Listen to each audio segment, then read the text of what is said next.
सिर्फ एक आरोप और आपके बच्चे का करियर खत्म। अगर कोई SC ST वर्ग का बच्चा स्वर्ण समाज के बच्चे पर आरोप लगाता है इसने मेरे पर जाति सूचक शब्द का उपयोग किया, इसमें आपका बच्चा निर्दोष हो जाए फिर भी सामने वाले की कोई जवाबदेही नहीं होगी। इसीलिए तो लोग नहीं विरोध कर रहे, सड़क पे आके काला पेंट करे जा रहे हैं।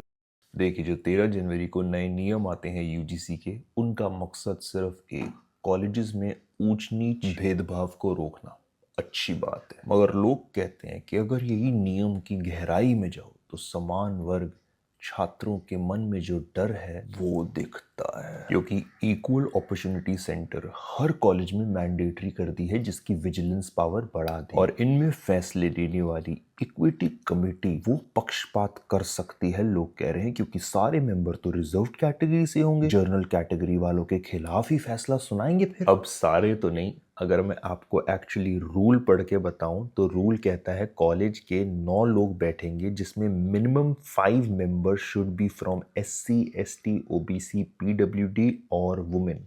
लॉजिक भी सही है सरकार का, किसी कम्युनिटी को अगर आप प्रोटेक्ट करना चाहते हो तो उसके लोग तो मेजॉरिटी में बिठाने पड़ेंगे। पर सोचने वाली बात यह है कि क्या मोदी और अमित शाह मिलकर योगी को यूपी से हरवाना चाहते हैं, क्योंकि इसके हिसाब से जनरल वालों को तो गुनहगार बना दिए गए और बाकी सबको विक्टिम। सरकार अगर वन नेशन की बात करती है तो कानून में ये भेदभाव क्यों नजर आ रहा है? दरअसल योगी और अमित शाह में ये टकराव 2017 से चल रहा है। तब अमित शाह भाजपा के नेशन प्रेसिडेंट हुआ करते थे।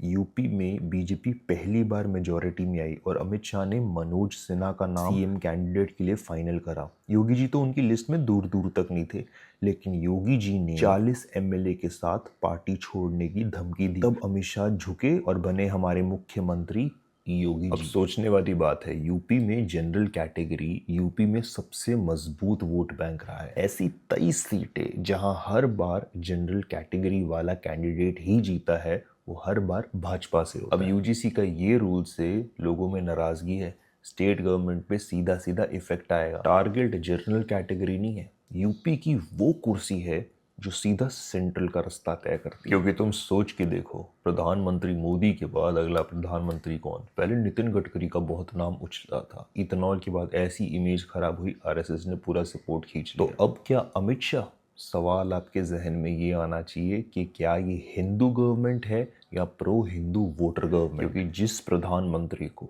जनता धर्म का रक्षक मानती थी, भारत की सुरक्षा का प्रतीक मानते हुए उसे नॉन बायोलॉजिकल इंसान ने कभी हनुमान जी को पतंग बना के उड़ा दिया, कभी वाराणसी के घाट तोड़ दिए, कभी रामायण और महाभारत जैसी कहानियां, जी हाँ कहानियां, को ये गेम्स में उतारना चाहते हैं। तो हमारी जो कहानियां है, कहानी किससे है? रामायण है, महाभारत है, बहुत कुछ है। क्या हम उसमें गेमिंग की दुनिया में ले जा सकते हैं इन चीजों को? पूरी दुनिया में गेमिंग एक बहुत बड़ा मार्केट है, बहुत बड़ी इकोनॉमी है। हम अपनी माइथोलॉजी की कथाओं को लेकर के भी गेमिंग की दुनिया में नए नए खेल ले जा सकते हैं। हमारे हनुमान जी पूरी दुनिया की गेमिंग को चला सकते हैं। जय हिंद, जय भारत।